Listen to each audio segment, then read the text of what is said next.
Okay, this video is going to go over source elements or sources for electrical systems. So, resistive, capacitive, and inductive elements can be used to represent a majority of electrical systems out there. However, we need to consider our inputs as well. And there are two major types of inputs for electrical systems. One is voltage sources, so they command a voltage acting on something. It's like a force input.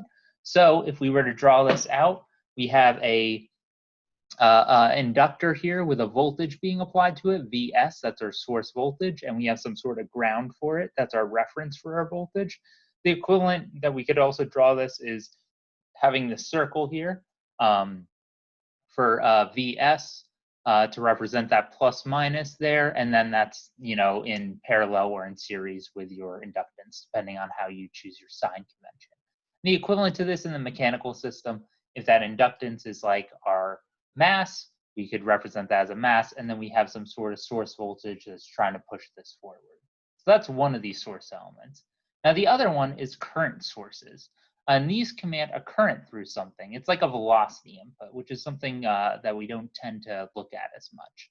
But if we were to draw this out for an electrical element, we would have some sort of source current, IS, going through a capacitor in this case, which we can also represent by this element here to represent our I of S, the current flowing through this system, that source current.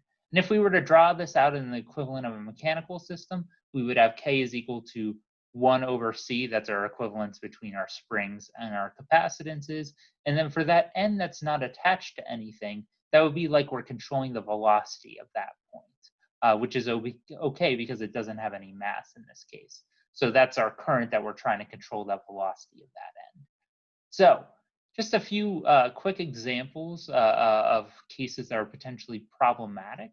And the question is, can we have the following here? So if we have a voltage source directly connected in parallel with a capacitor, can we actually, is this okay? And the answer is no.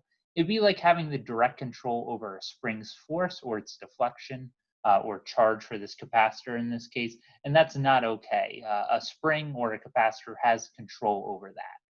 Now, what about if we have a current in series with our inductance? Is this okay? Well, the answer is, again, no. We can't tell an inductor what current it should have, just like we can't tell a mass what velocity it should have. That's something that's inherent to it. And that's going to describe our sources.